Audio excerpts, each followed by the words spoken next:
you know, I can't control everything, but I can control the moment right now. That's what's up. And I'm going to control this moment right now and say you are listening to In the Black Radio, and we'll be right back. Welcome back. You're listening to In the Black Radio with Sean Terrell. Listen, our calling number is 305-953-9626. And we're about to get in Simone Kelly's business. I'm ready. You ready? I'll give what I want to give. Oh, no. Not on the Black Radio. We tickle it out of you. You can buy the book for the rest. No. Speaking of that book, y'all better go out there and get it. Tell us how you can find the book. Go to Amazon.com and type in Like a Fly on the Wall. Bestseller, by the way. Simone Kelly. Bestseller, by the way. Tsunami. I am here. I have read some of your book. I'm loving it. Thank From you. the very first page, I was like, what? What is Jacques getting himself into here in the fruit aisle at Publix? And for our listeners, if you don't know what I'm talking about, then you better get this book because it is going to turn you up on this. It's really awesome. Wow, thank you. You know, I'm already into these characters. I already want to know about them. And it's, you know, being from Miami. I love the locations. I've been there. I know where that's right. at. But how are you able to draw these characters so deeply and so richly? Like, how did you do Jacques? It's actually pretty surreal the way that came about because I was watching a movie, and the character in the movie, I was like, ooh, I actually know a couple of people that look like this guy. And then that was what first started it, right? And then I saw Kylie, who's another character. I saw the sign for Kylie Minogue. It was like a poster. And I was like, I like that name, Kylie. I'm going to use that name.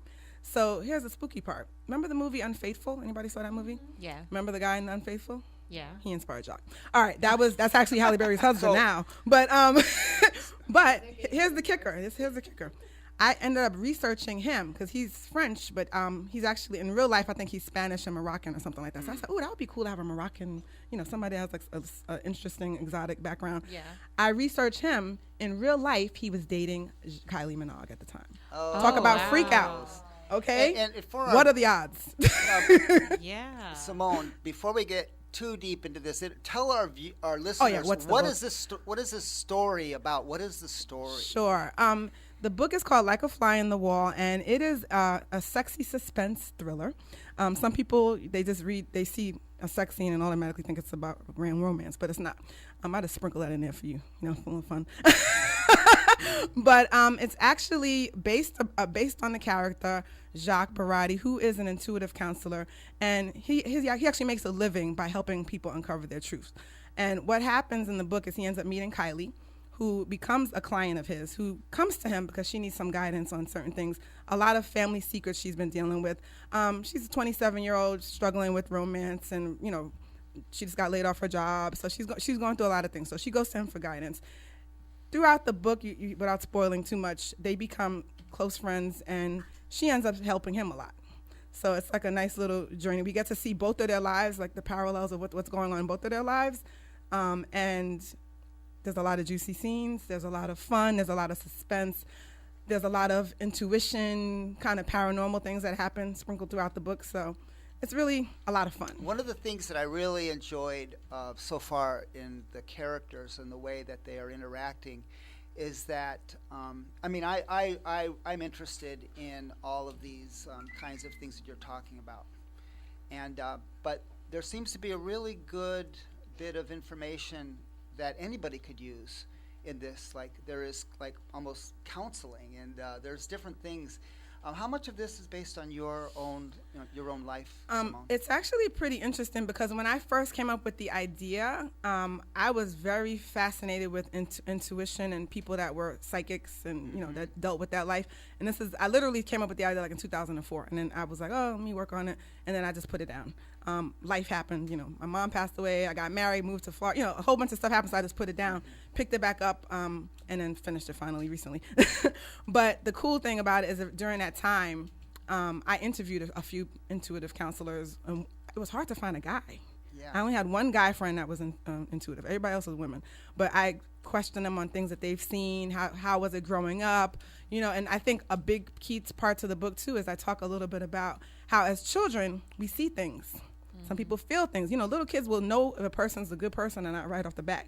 Pay attention to that. When your kid tells you they had a dream about something, or I don't like that man, you better pay attention. Yeah.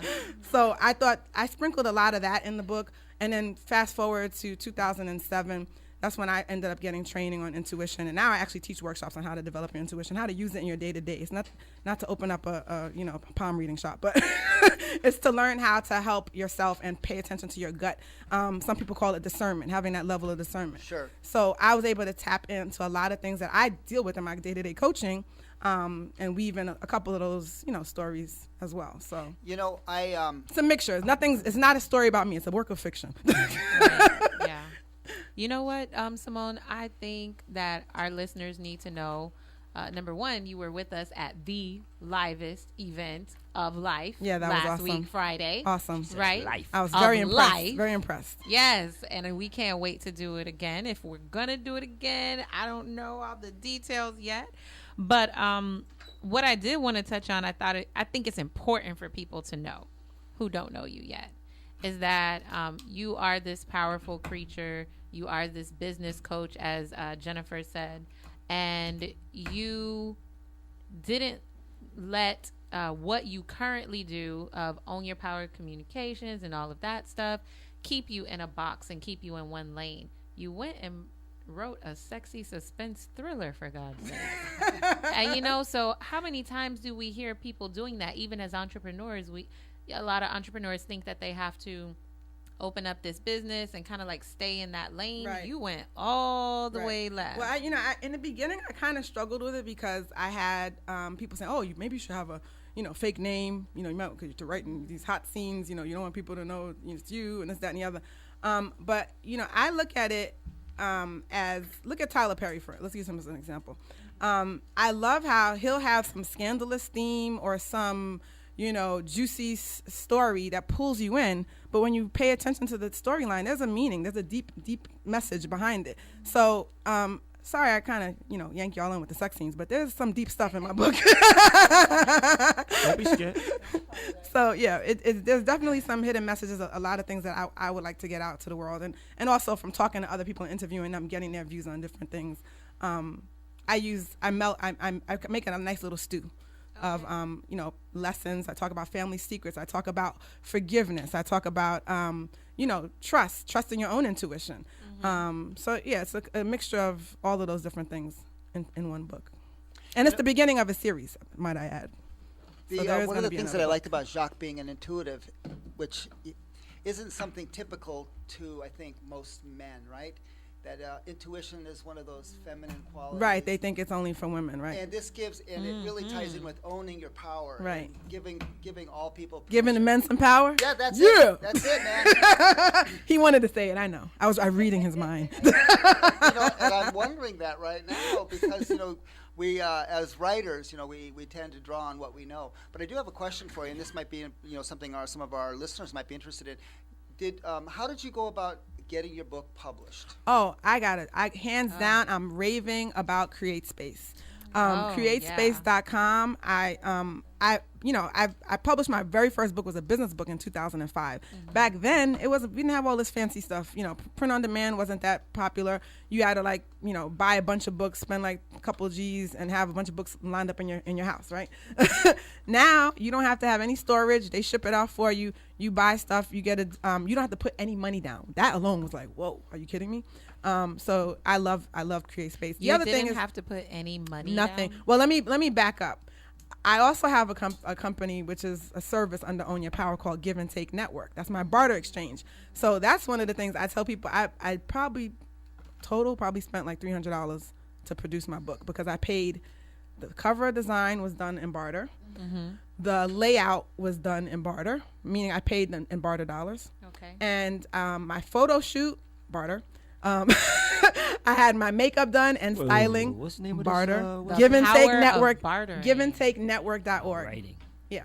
So all of those different things, I was able to save loads of money because people think I had this amazing big budget. You know, like, wow, look at your photo shoot. It looks like I felt like a superstar really because I had this girl holding my dress It and is a let's superstar follow photo me shoot, though. around. I was really impressed because I just told them I want a goddess, bohemian goddess photo shoot. That's what I told her. Who's not gonna call up that company after seeing that those yeah, photos? Yeah, right? he got a lot of calls. Yeah, Yeah. Actually both the makeup artist and also because the two of them together, it worked out perfectly. So that was obviously those are the things that help produce the book, but Create Space, hands down, customer service is phenomenal. I love them. So And who did the wardrobe for those photos as well? her name is Allison McKenzie. Okay. I think we're Facebook friends. Yeah, and she has such a great eye because it's actually 2 dresses I have on. I would have never thought of putting the 2 dresses together. She's like, oh, let's put this on top and wrap this around. And the next piece I have on right now, she mixed this with another chain I had. She had all these bracelets, like things that I would have never thought of doing, and she made it work. You know what I mean? So Creativity. yeah, but it made me realize, models have a hard job. So, Yeah. So, Simone, we're going to take a quick break. You're listening to In the Black Radio with Sean Terrell. We've been speaking with Simone Kelly, and in a moment we'll be back with our guest, Jennifer Benoit.